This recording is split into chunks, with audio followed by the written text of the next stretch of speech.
تو الحمدللہ ہم حشمتی سچے حشمتی ٹیگ والے نہیں. جس طرح سے اعلیٰ حضرت کا تینوں مذہب اعلیٰ حضرت کی کتابوں سے ظاہر ہے نا، اسی طریقے سے حضور شیر شاہ اہل سنت کا تینوں مذہب بھی، حضور شیر شاہ اہل سنت کا مشرب و مسلک بھی وہ ان کی تعلیمات سے ثابت ہے. حضور مشاہد ملت کا مشرب و مسلک بھی ان کی تعلیمات، ان کے پیغامات سے ثابت ہے، ان کی اولاد سے ثابت نہیں ہے. اولاد ہو، باہر کی ہو، اندر کی ہو، کوئی ہو، اپنا ہو، غیر ہو، پرایا ہو، اگر ہمارے بزرگوں کے طریقے پر ہے تو ہمارا ہے، ورنہ ہماری جوتیوں کی نوک پہ بھی نہیں ہے وہ، اس سے بھی ہم لات مار کے نکال دیں گے. سیدھی سی بات. ہم یہ کہتے ہیں ہمارے بزرگوں کو اگر کہو گے تو جبڑے چیر کے رکھ دیں گے تمہارے. ہمارے نزدیک حضور مشاہد ملت ہی نہیں بلکہ حضور شیر سنت کے سارے بیٹے ولی ہیں. ایک دو نہیں، ہم تو کہتے ہیں کہ سارے بیٹے ولی ہیں.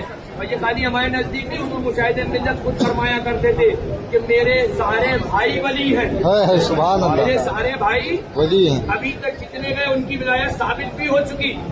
مشاہد ملت کی ولایت سب کے اوپر آیا ہے.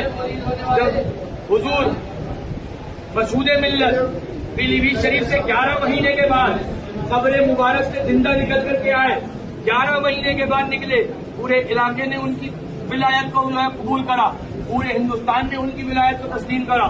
اور جب ابھی حضور معصوم ملت کا جنازہ مبارک گیا، اور جب معصوم ملت کے جنازے مبارک کے معاملات گئے تو آج ہر کوئی زندہ باد معصوم ملت زندہ باد کر رہا ہے.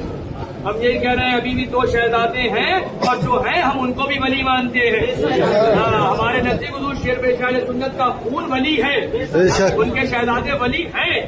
خالی اس وجہ سے نہیں کہ وہ شہزادے ہیں، اس وجہ سے کہ جس وقت تم کھیتوں میں، ندیوں میں، نالوں میں کود رہے تھے اس وقت وہ دین کی خدمت کر رہے تھے. جس وقت تم زمین پر لوٹے مار رہے تھے، مٹی میں اپنے آپ کو جسم کو لپیٹتے پھر رہے تھے، اس وقت فاتح کشمیر کرناٹک میں تو کہیں کھنڈوا کے اندر، کہیں گلبرگہ کے اندر، کہیں چنئی کے اندر تبلیغ دین کر رہے تھے. آج تو چر منہ چلا لو. منہ چلانے میں نہ ٹیکس لگایا گورنمنٹ نے، نہ کوئی پیسہ جا رہا. جو چاہو تم کہہ دو، جو چاہو تم بک دو. ہمارا تو کام یہ مشن اعلیٰ حضرت پہ کام کرتے، تم جانو تمہارا کام جانے. بھاؤ بھی نہیں دیتے، جسے کہتے ہیں نا بمبئی کی بھاشا کے اندر، بھاؤ بھی نہیں دیتے ہیں.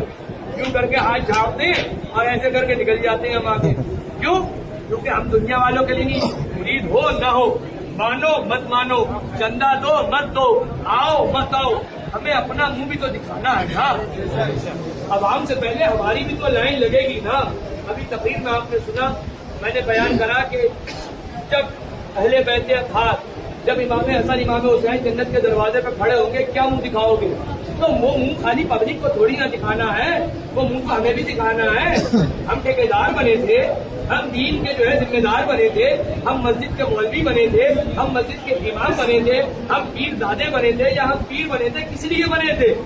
ہاتھ چمانے کے لیے، جھوٹا تقویٰ دکھانے کے لیے، یا صرف جو ہے کہنا چاہیے نذرانے لینے کے لیے؟ نہیں، ہم پیر بنے، پیر زادے بنے، مولوی بنے، امام بنے، مفتی بنے، کچھ بھی بنے، ہم اس لیے بنے تاکہ دین کی خدمت کر سکیں.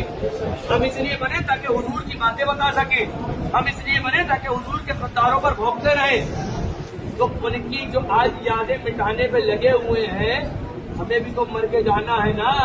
کم سے کم اتنا تو ہے کہ مرنے کے بعد جب امام علی مقام امام حسین شہید کربلا کے سامنے پہنچیں گے تو عرض کر سکیں گے، حضور ہم آپ کی یاد کو بڑھانے والوں میں سے تھے، اس کی یاد کو، آپ کی یاد کو مہابھارت کہنے والوں میں سے نہیں تھے. سبحان اللہ رب العالمین. ہم اتنا تو کہہ سکیں گے کہ حضور ہم نے آپ کی یاد کے اوپر، آپ کی یاد کو زندہ رکھنے کے لیے ہر طریقے کا، ہر معاملے کا، ہر طریقے سے عمل بھی کیا، ہر معاملے میں پیش و پیش رہے، گالیاں سنی، گفتاریاں سنی، لوگوں کی لہاڑیاں سنی، لوگوں کے بائیکاٹ جھیلے، لیکن کم سے کم یاد تو زندہ کر رہے تھے آپ کی. تو ہمیں تو ان سے صلہ چاہیے، ان سے تھوڑی نہ چاہیے. یہ کتے، یہ دنیا کے کتے، یہ ہمیں صلہ دیں گے. اہل بیت کی محبت کا صلہ ہمیں ان سے چاہیے ہی نہیں ہے. ہم تو چاہتے ہی نہیں ہے کہ کوئی ہمیں ان کی محبت کے نام پہ نذرانہ بھی دے. کیونکہ نہیں تو بھیا وہ نذرانہ میدان محشر میں بھی کچھ ہمیں چاہیے. بس سیدھی سی بات کی ہے.